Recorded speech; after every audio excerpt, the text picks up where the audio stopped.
Frères et sœurs, mes chers amis internautes, bonjour et bienvenue dans notre émission. Ta parole est une lampe à mes pieds et une lumière sur mon sentier. Ici votre bien-aimé, Pasteur Célestin Souga. Je suis toujours dans la joie de partager la parole de Dieu avec vous, mes chers amis internautes. Aujourd'hui, nous parlons de la trahison, mes bien-aimés. La trahison est l'action de trahir ou de manquer au devoir de fidélité envers quelqu'un ou envers quelqu'une, mes bien-aimés. Mes chers amis, nous vivons actuellement dans une société où la trahison est devenue monnaie courante, avec la trahison dans les familles, trahison dans les couples, trahison dans les amitiés, trahison entre collègues de travail et malheureusement la trahison même dans l'église du Seigneur. Mes chers amis, la trahison est une épreuve très difficile pour sa victime. C'est pourquoi je voudrais aujourd'hui encourager quelqu'un ou quelqu'une qui est tombé par terre à cause de la trahison à se relever en lui disant: courage mon frère, courage ma soeur, lève-toi, la croix a vaincu la trahison. C'est le titre de notre exhortation d'aujourd'hui. Frères et sœurs, la croix qui était le summum de la trahison, accompagnée de la honte avec le célèbre traître Judas Iscariote, un disciple de Jésus, la croix est devenue la solution à la trahison parce que Dieu a retourné le mal de la croix contre le mal. Judas Iscariote, le traître, s'est suicidé et il est mort éternellement, mes chers amis internautes. Voilà la destination finale des traîtres qui refusent de se repentir. Et Jésus, sa victime, en revanche, est vivant au siècle des siècles, mes chers amis internautes.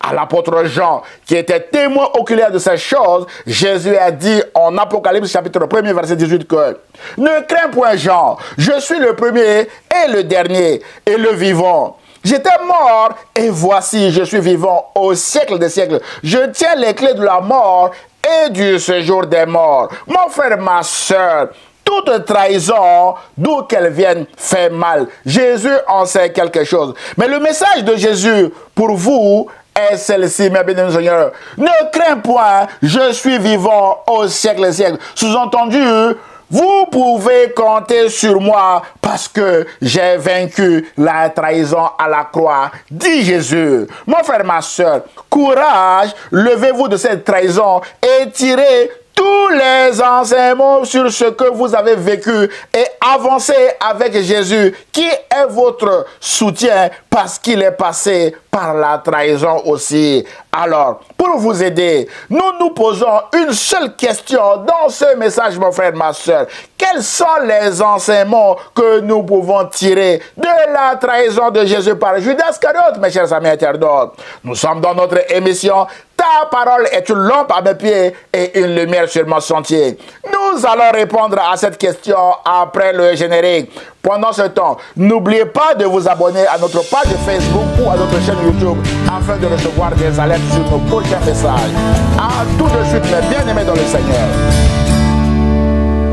Mes chers amis internautes, frères et sœurs, nous pouvons tirer beaucoup d'enseignements sur la trahison de Jésus par Judas Iscariote, mais j'en ai retenu 3 pour aujourd'hui. Premier enseignement, le profil et les motivations des traîtres, mes chers amis internautes. Frères et sœurs, le profil commun de tous les traîtres est qu'ils sont toujours très proches de leurs victimes potentielles et les trahissent souvent pour un gain sordide ou pour un pouvoir temporaire. On souligne temporaire, mes bien-aimés. La Bible déclare en Matthieu chapitre 26, verset 14 que alors, l'un des 12, celui qui s'appelait Judas Iscariote, se rendit auprès des chefs des prêtres pour leur demander: si je me charge de vous livrer Jésus, quelle somme d'argent me donnerez-vous? Ils lui versèrent 30 pièces d'argent. À partir de ce moment-là, il chercha une occasion favorable pour leur livrer Jésus. Et l'occasion favorable est à la fête de Pâques, mes bien-aimés. Le soir venu, Jésus se mit à table avec les 12 et pendant qu'il mangeait, il dit: vraiment, je vous l'assure, l'un de vous me trahira. Les disciples en furent consternés. Ils se mirent l'un après l'autre à lui demander: Seigneur, ce n'est pas moi, n'est-ce pas? En réponse, il leur dit: celui qui a trempé son pain dans le plat avec moi, c'est lui qui me trahira. Certes, le Fils de l'homme s'en va conformément à ce que les Écritures annoncent à son sujet. Mais malheur à celui qui le trahit, il aurait mieux valu pour lui n'être jamais né. À son tour, Judas Iscariote, qui le trahissait, lui demande, « Maître, ce n'est pas moi, n'est-ce pas ?» « Tu le dis toi-même, lui répondit Jésus. » Mes chers amis, internautes, frères et sœurs, dans ce récit, Jésus est à table avec tous ses disciples, y compris celui qu'il a déjà trahi pour 30 pièces d'argent, notamment Judas Iscariote.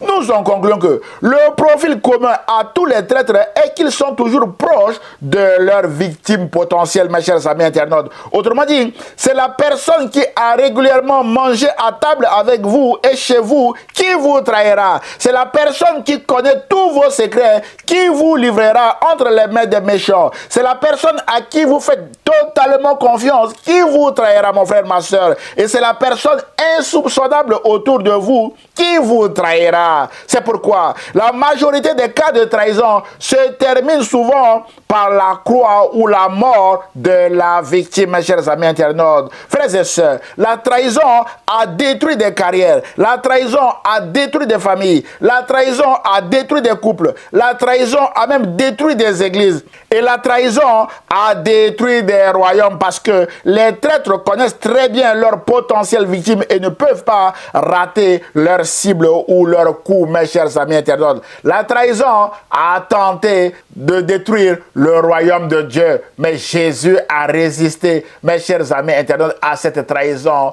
jusqu'à la mort et même jusqu'à la mort de la croix. C'est pourquoi Dieu l'a souverainement élevé et lui a donné le nom qui est au-dessus de tout nom, mes bien-aimés, afin qu'au nom de Jésus, tout genou fléchisse dans les cieux, sur la terre et sous la terre, et que toute langue confesse que Jésus-Christ est Seigneur, à la gloire de Dieu le Père, mes chers amis internautes. Jésus a vaincu la trahison, mes chers amis internautes, et le royaume de Dieu est vainqueur sur la trahison au travers de la victoire de Jésus à la croix.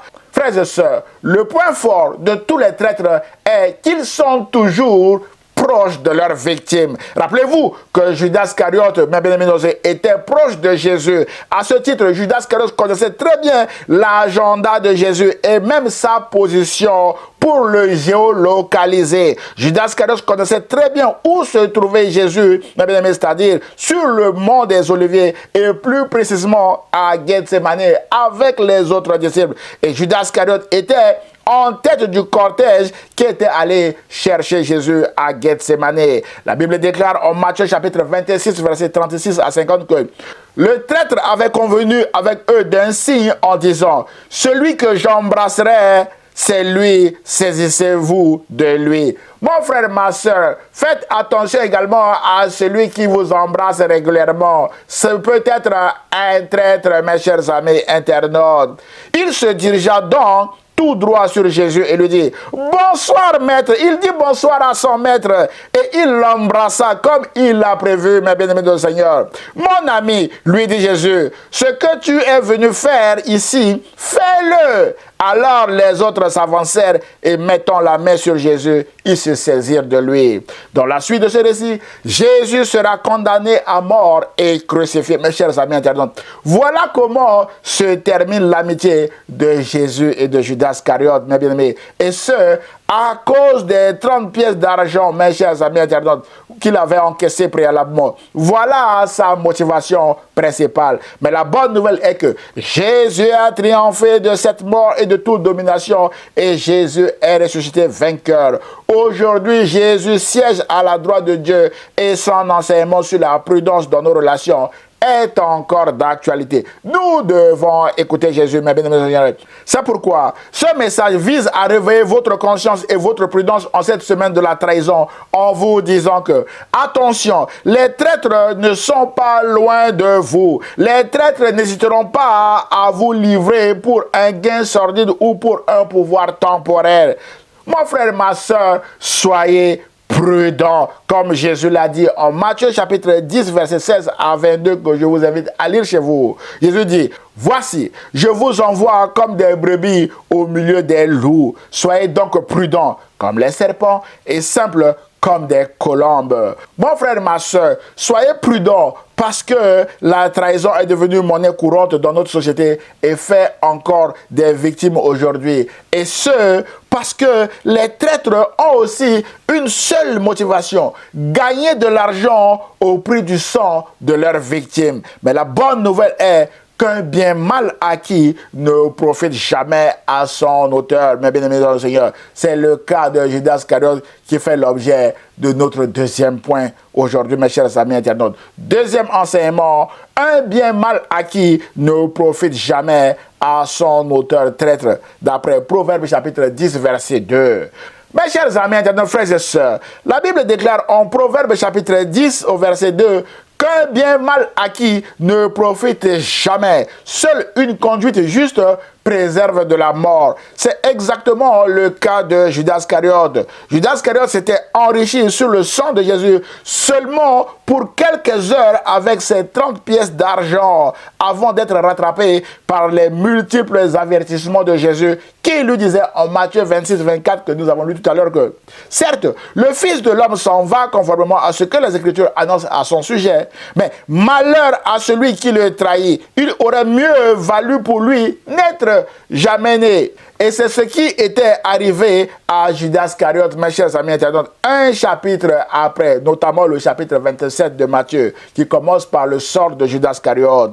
La Bible déclare en Matthieu chapitre 27, verset 3 que en voyant que Jésus était condamné à mort, Judas Iscariote qui l'avait trahi fut pris de remords. Il alla rapporter aux chefs des prêtres et aux responsables du peuple les 30 pièces d'argent et leur dit, « J'ai péché en livrant un innocent à la mort. » Mais ils lui répliquèrent, « Que nous importe, cela te regarde, il n'est plus utile au chef des prêtres, mes chers amis internautes. » Judas Iscariote jeta les pièces d'argent dans le temple, partit et alla se pendre. Les chefs des prêtres ramassèrent l'argent et déclarèrent, « On n'a pas le droit de verser cette somme dans le trésor du temple, car c'est le prix du sang. » On souligne le prix du sang. Ils tinrent donc conseil et décidèrent d'acquérir avec cet argent le champ du potier et d'en faire un cimetière pour les étrangers. Voilà pourquoi ce terrain s'appelle encore de nos jours le champ du sang, mes chers amis. Et voilà la triste fin également de Judas Iscariote. Mon frère, ma soeur, un bien mal acquis ne profite jamais à son auteur. De la même manière, comme dans ce récit, la maison achetée avec l'argent de la trahison s'appelle également maison du sang. La voiture achetée avec l'argent de la trahison s'appelle également voiture du sang. Et ça ne profitera jamais et jamais à son auteur. C'est une jouissance temporaire qui se transformera un jour en mort éternelle, comme dans le cas de Judas Iscariote, mes bien-aimés. C'est pourquoi la Bible déclare en Job chapitre 20, verset 5, « Ne sais-tu pas que, de tout temps, depuis que l'homme a été placé sur la terre, le triomphe des méchants a été court et la joie de l'impie momentanée ?» D'après la version 8 secondes de la Bible, le même verset encore donne ceci en français courant. « Les méchants ne crient victoire que peu de temps. La joie est de courte durée chez l'homme de mauvaise foi, mes bien-aimés. » Mon frère, ma soeur, être de mauvaise foi, c'est servir sur les deux tables. C'est manger à la table de Jésus à midi et manger aussi à la table des ennemis de la croix, comme Judas Iscariote l'a fait. Être de mauvaise foi, c'est boire dans la coupe de Jésus. Il a bu dans la coupe de Jésus la veille lors de l'instauration de la Sainte Seine, mes bien-aimés. Et c'est aller boire aussi dans la coupe des ennemis de la croix. C'est ce que Judas Iscariote a fait et on lui a remis 30 pièces d'argent, mes bien-aimés. Frères et sœurs, Judas Iscariote a trahi Jésus sans tenir compte des enseignements de Jésus qui lui a dit préalablement en Matthieu chapitre 6 verset 24 que nul ne peut servir deux maîtres, car ou il haïra l'un et aimera l'autre, ou il s'attachera à l'un et méprisera l'autre. Vous ne pouvez servir Dieu et Mammon. Vous ne pouvez servir Jésus et Ponce Pilate. Vous ne pouvez servir Jésus et Hérode en même temps parce que ce sont des ennemis. Mes chers amis internautes, ils se sont érigés en ennemis de la croix, Hérode et Ponce Pilate. Vous ne pouvez servir Dieu et argent, mes chers amis internautes. Judas Iscariote a essayé de servir Dieu, c'est-à-dire Jésus, et aussi de servir l'argent. Mes chers amis, avec ces 30 pièces d'argent, et Judas Iscariote en était mort éternellement, mes chers amis internautes. Voilà un excellent avertissement sur tous ceux qui veulent servir 2 maîtres, mes chers amis internautes. Et toujours sur les avertissements à ne pas servir 2 maîtres, l'apôtre Paul enfonce encore les clous en disant en 1 Corinthiens chapitre 10, verset 21 que vous ne pouvez boire la coupe du Seigneur et la coupe des démons. Vous ne pouvez participer à la table du Seigneur et à la table des démons. Mais bien, en buvant dans les 2 coupes, Judas Iscariote en était mort. Le soir, il a bu dans la coupe de Jésus et il est parti également boire dans la coupe des chefs des prêtres qui sont des opposants à Jésus, des ennemis de la croix, et il en était mort, mes chers amis internautes. Mon frère, ma soeur, ces choses doivent nous avertir sur la dangerosité de la ruse et de la trahison qui est le fond de commerce des ennemis de la croix. Sur les ennemis de la croix, l'apôtre Paul a dit, leur fin sera la perdition. Mon frère, ma soeur, peut-être que vous marchez actuellement en ennemi de la croix. Ce message ne vise pas à vous juger, mais vise à vous appeler à la repentance avant qu'il ne soit trop tard. La Bible dit en 1 Jean chapitre 1 verset 9 que si nous confessons nos péchés, il est fidèle et juste pour nous les pardonner et pour nous purifier de toute iniquité. C'est pourquoi, mon frère, ma soeur, ce message vise à vous encourager à vous confesser et à prendre la décision de vivre désormais selon les enseignements de Jésus. Et vous serez en paix avec Dieu et aussi en paix avec tous ceux que vous avez déjà trahis. Et vous prenez également l'engagement de ne plus trahir, mes chers amis internautes. Voilà le but final de ce message. Point numéro 3. Cette fois-ci, c'est pour les victimes de la trahison. Mon frère, ma soeur, remettez-vous à la justice de Dieu qui vous rendra justice comme il a rendu justice à Jésus face à Ponce Pilate, à Hérode et compagnie, mes chers amis, notamment Judas Iscariote. Mon frère, ma soeur, amis victimes de la trahison, Jésus a dit, heureux ceux qui ont faim et soif de la justice, car ils seront rassasiés. Vous serez rassasiés de la justice de Dieu si vous faites confiance aujourd'hui en acceptant Jésus-Christ comme votre Seigneur et Sauveur. Parce que Jésus a bravé, mes chers amis internautes, la honte liée à la trahison à la croix. Et la trahison est vaincue, mais bien à la croix par Jésus. C'est pourquoi Jésus est la solution pour vous, mes chers amis. Pour vous aider, l'apôtre Pierre a raconté ce qui était arrivé à Jésus. On l'insultait, mais il ne répondait pas. Mais bien aimé, l'apôtre Pierre dit en 1 Pierre chapitre 2, verset 23 que lui qui injuriait ne rendait point d'injure, maltraité ne faisait point de menaces, mais s'en remettait à celui qui juge justement. Et celui qui juge justement est Dieu, mes chers amis internautes. C'est ce qu'il faut faire. Remettez-vous entre les mains de Dieu et il vous rendra justice. Mon frère, ma soeur, un autre avertissement, n'essayez jamais de vous venger vous-même. La Bible déclare en Romains chapitre 12, verset 19 que ne vous vengez point vous-même, bien-aimés, mais laissez agir la colère, car il est écrit, à moi la vengeance, à moi la rétribution, dit le Seigneur. Mais si ton ennemi a faim, donne-lui à manger. S'il a soif, donne-lui à boire, car en agissant ainsi, ce sont des charbons ardents que tu amasseras sur sa tête. Mon frère, ma soeur, n'hésitez pas, mes bien-aimés, de donner un verre d'eau à celui qui vous a déjà trahi. Et relâchez-le entre les mains de Dieu et vous verrez la gloire de Dieu s'accomplir. Mes bien-aimés, Dieu vous rendra justice. Le psalmiste également, pour vous aider, dit ceci dans le psaume 37, versets 5 à 10. Il dit ceci. Mon frère, ma soeur, recommande ton sort à l'Éternel, mets en lui ta confiance et il agira. Il fera paraître ta justice comme la lumière et ton droit comme le soleil à son midi. Garde le silence devant l'Éternel et espère en lui. Ne t'irrite pas contre celui qui réussit dans ses voies, contre l'homme qui vient à bout de ses mauvais desseins comme le traître. Laisse la colère, abandonne la fureur. Ne t'irrite pas, ce serait mal faire, mon frère, ma soeur, car les méchants seront retranchés et ceux qui espèrent en l'Éternel posséderont le pays. Encore un peu de temps et le méchant n'est plus. Tu regardes le lieu où il était et il a disparu. Mon frère, ma soeur, le méchant ne sera plus parce que Dieu vous aura rendu justice. C'est pourquoi ce message vous encourage à placer toute votre confiance en Dieu et vous verrez la gloire de Dieu comme Jésus a vu la gloire de Dieu, mes chers amis internautes, en étant élevé au titre de Seigneur pour l'éternité. Voilà jusqu'où la trahison a amené Jésus, mes chers amis internautes. La trahison a amené Jésus vers le trône de Dieu où il siège à sa droite. Et je prie maintenant pour vous afin que Dieu puisse également vous aider à vous relever, mes bien-aimés, et à marcher avec Jésus. C'est alors que vous verrez la gloire de Dieu s'accomplir également dans votre vie, mes chers amis internautes.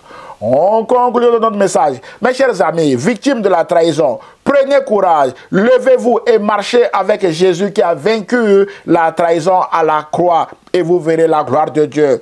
Pour la suite de votre vie, soyez prudents, tirez tous les enseignements nécessaires de ce qui vous est arrivé, mes bien-aimés de Seigneur.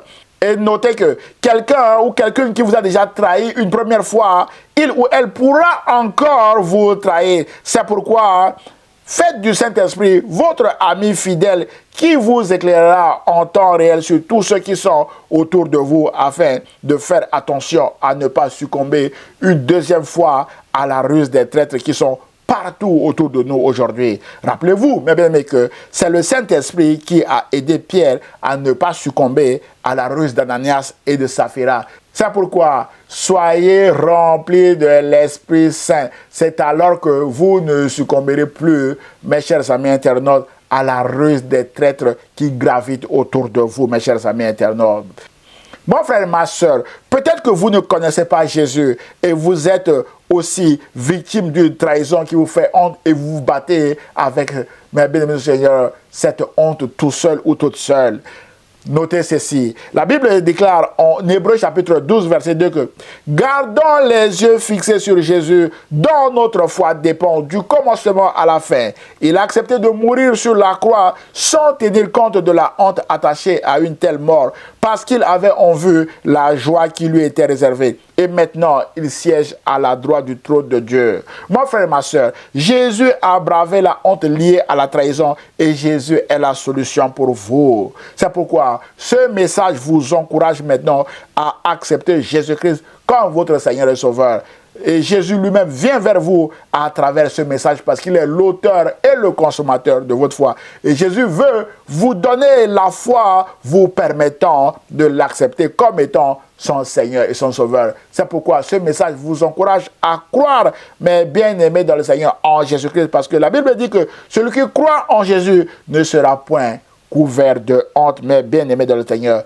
C'est pourquoi, si tu confesses maintenant de ta bouche le Seigneur Jésus, et si tu crois maintenant dans ton cœur que Dieu l'a ressuscité des morts, tu seras sauvé, mes chers amis internautes. Voilà le but final de ce message. Vous amener au salut, mes chers amis internautes, ou à la vie éternelle que Jésus et Jésus seul donne, mes bien-aimés du Seigneur. Voilà ce qu'il faut faire pour devenir ami de Jésus. Un ami qui ne vous trahira jamais, mes chers amis internautes. Que cette parole soit aujourd'hui pour vous une lampe à vos pieds et une lumière sur vos sentiers partout où vous allez, mes bien-aimés de le Seigneur. Que Dieu vous bénisse. Prions le Seigneur.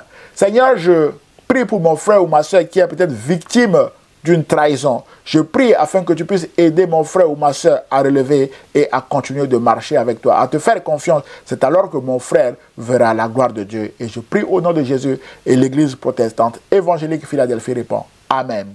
Bien-aimés dans le Seigneur, que Dieu vous bénisse et que cette parole soit aujourd'hui pour vous une lampe à vos pieds et une lumière sur vos sentiers partout où vous allez. Que Dieu vous bénisse et à très bientôt. Au revoir.